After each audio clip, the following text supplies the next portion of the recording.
Good evening all student all hearing my channel to person. तो सभी श्रोताओं को आज होली के पर हमको हमारे तरफ से हार्दिक वंदन एवं अभिनंदन है। सबको होली की हार्दिक हार्दिक बधाई है। जैसा कि आज जो है बुराई पर अच्छाई की विजय होती है। जैसा कि कहा जाता है प्रहलाद हिरण्यकश्यप का भांजा लड़का था जो हिरण्यकश्यप पापी था और हमेशा वो अपना तानाशाही शासक निभाना चाहता था। लेकिन प्रहलाद ये राम भक्त के पुजारी थे और वो अपने बुआ होलिका को उनको हिरण्यकश्यप प्रहलाद को विभिन्न तरह से मारने का प्रयास किया, लेकिन अंत में मार नहीं पाया। तो उनको क्या हुआ, होलिका को वरदान प्राप्त था कि आपको अग्नि भी नहीं मार सकती है। इसलिए होलिका के पर प्रहलाद ने अपनी बहन प्रहलाद को अपने बुआ के साथ हिरण्यकश्यप ने बैठा करके होलिका दहन करवाया, जिसमें प्रहलाद ने राम राम जपते हुए ईश्वर का नाम अल्लाह का नाम लेते हुए पूर्ण रूप से बच गया और उसी और होलिका जल गई।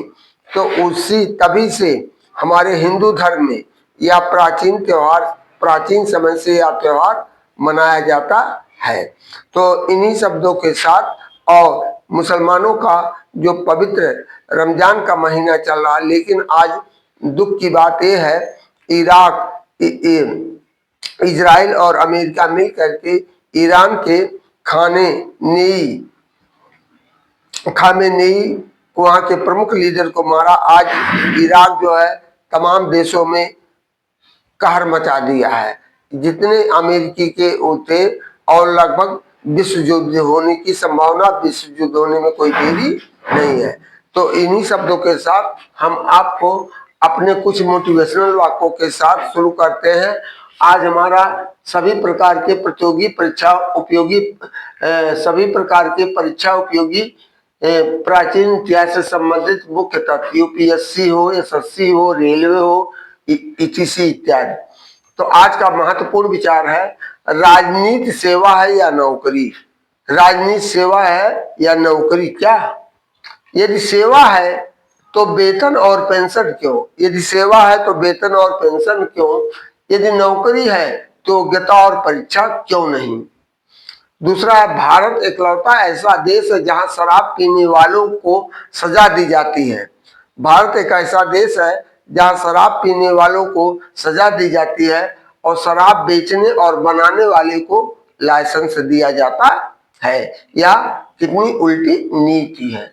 तीसरा है, बहुत नहीं पर इतना कामयाब जरूर बनना। बहुत नहीं पर इतना कामयाब जरूर बनना, जिन हाथों को पकड़कर बड़े हुए उनकी जिंदगी में कुछ कमी ना रहे, बहुत महंगा रहे। तो अंतिम चौथा है, बहुत महंगा है सौदा करती है ये जिंदगी। बहुत महंगा सौदा करती है ये जिंदगी। एक नौकरी के बदले में घर, गांव, माँ बाप, भाई बहन, पत्नी, दोस्त सबको छोड़ना पड़ता है। अंतिम है, जब तक हालात ना बदल जाए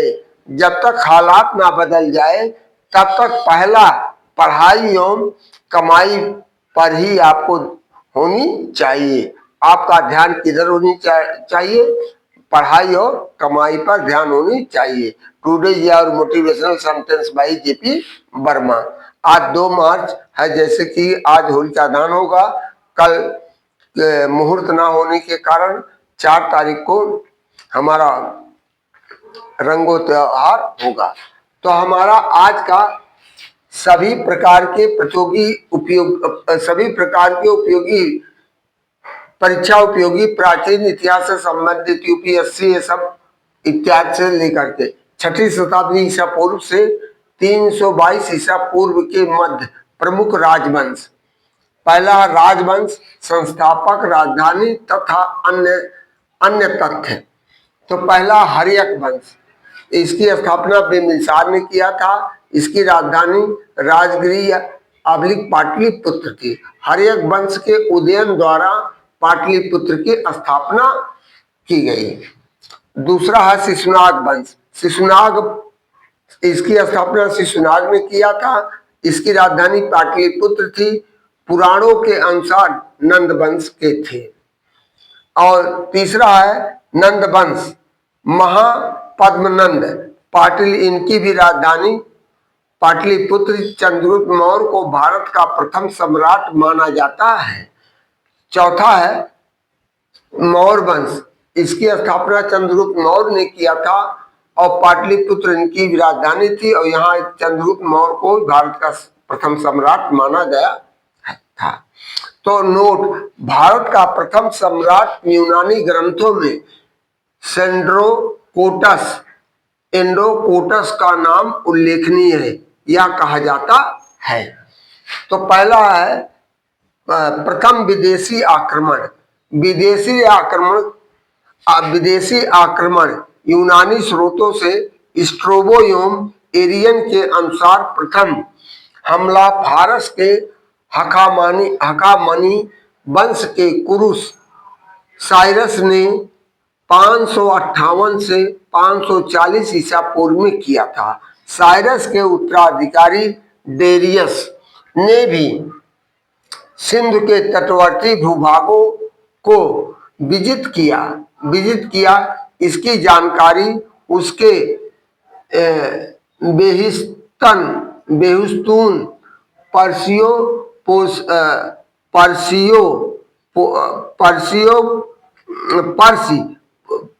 पोलिस एवं नक्शो रुस्तम से ज्ञात होता है।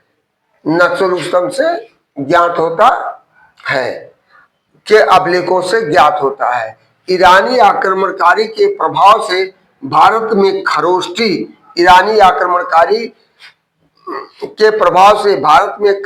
एवं अरामेइक लिपि का प्रचार हुआ। अभिलेख उत्कीर्ण करने की प्रथा यहीं से शुरू हुई। शासन की छत्र प्रणाली का विकास भी हुआ। यूनान के सिकंदर, अलेक्जेंडर सिकंदर, जिसको सिकंदर महान कहा जाता है, का हमला 326 ईसा पूर्व झेलम नदी के किनारे पोरस के साथ हुआ, जिसमें झेलम पर इसने भारत पे विजय प्राप्त किया, लेकिन पुरुष के साथ उसने संधि भी कर लिया। सिकंदर का मुख्य संघर्ष विस्तार झेलम नदी के युद्ध में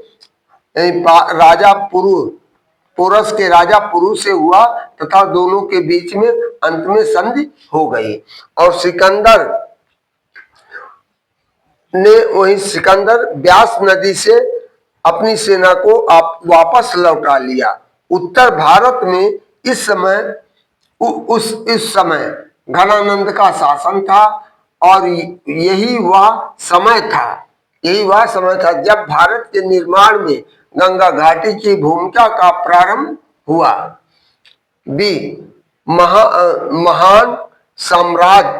महान मौर्य साम्राज्य भारत भूमि पर, चंद्रगुप्त मौर्य के बारे में बताया जा रहा है, भारत भूमि पर स्थापित सबसे बड़े साम्राज्य का निर्माता तथा इसे राजनीतिक एकता एवं प्रशासनिक व्यवस्था में बांधने का श्रेय चंद्रगुप्त मौर्य को जाता है। तक्षशिला यह शिक्षा का केंद्र था।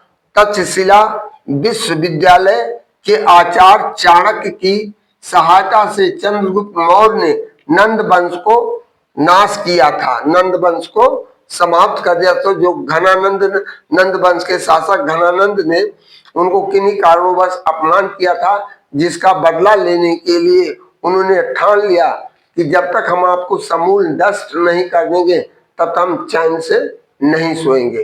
तो वह एक चंद्रगुप्त मौर्य उस समय बालक था, उनको अपने साथ उनको मिलाया और उनको उनका तेज देख करके चंद्रगुप्त चाणक्य जी जान गए कि इस अंदर तेज है या विजय हासिल कर सकता है, इसलिए वह चंद्रगुप्त मौर्य को सहयोग किए। 322 ईसा पूर्व में 322 ईसा पूर्व में मौर्य वंश को स्थापित किया और परीक्षा उपयोगी बिंदु। विशेष तथ्य, कौटिल्य को विष्णुगुप्त या चाणक्य भी कहा जाता है। इनका बचपन का नाम कौटिल्य का विष्णुगुप्त था और उनका कौटिल्य और चाणक्य भी कहा जाता है। कौटिल्य तक्षशिला के आचार्य एवं राजनीतिक थे, प्रशासन पद और इन्होंने अर्थशास्त्र पुस्तक के लेखक भी थे। और मान्यता है कि कौटिल्य ने शूद्र वंशीय नंद शासक के से नाराज होकर उन्हें नष्ट करने का निर्णय लिया तथा इसी क्रम में बालक चंद्रगुप्त को 100 करसापण में खरीद कर योग्य बनाया और पूर्ण रूप से युद्ध कौशल के लिए उन्हें योग्य बनाया, और जिसके कारण घनानंद से इनका युद्ध हुआ और वही नंद वंश का समाप्त हुआ और पूर्व मौर्य साम्राज्य का उदय हुआ। और किसके सहयोग से? चाणक्य के। चाणक्य की नीति आज भी बड़ी सराहनीय है। वो हमेशा ऐसी ऐसी चीजों को देते हैं जिससे चाणक्य नीति के लिए लोग माने जाते हैं। तो उनकी सबसे बड़ी है जो अर्थशास्त्र की पुस्तक लिखे हैं। तो इन्हीं शब्दों के साथ आप सभी श्रोताओं से मेरा विनम्र निवेदन है कि वीडियो को अंत तक देखें और चैनल पर आप नए चैनल को सब्सक्राइब लाइक करना ना भूलें। और जो आपके परीक्षा उपयोगी के लिए बहुत ही यानी लाभदायक होगा, जो यूपीएससी के लिए खासकर और जो उस तरह के कंपटीशन तैयारी कर रहे हैं, तो हमारा आप लोगों से यह भी निवेदन है कि जैसा कि होली एक जो है ऐसा बुराइयों पर अच्छाई की विजय पाने के लिए है। इसमें हमें एक दूसरे के साथ कोई भेदभाव नहीं करना चाहिए और एक दूसरे से मिल करके उनसे गले के लगाना चाहिए। और सभी देशवासियों को हमारे तरफ से, सभी श्रोताओं को हमारे तरफ से होली की ढेर सारी शुभकामनाएं एवं रमजान के पवित्र महीने में सभी मुसलमान भाइयों को भी हमारे तरफ से शुभकामनाएं। और जो इस समय कहर चल रहा विश्व में, अब देखिए स्थिति आगे चलकर क्या होती है। तो लेकिन आप धैर्य बनाए रखिए, आप धैर्य बनाए रखिए। इन्हीं शब्दों के साथ आप सभी श्रोताओं के उज्जवल भविष्य की कामना करते हुए अपने वाणी को विराम देते हैं। थैंक यू, धन्यवाद, गुड नाइट।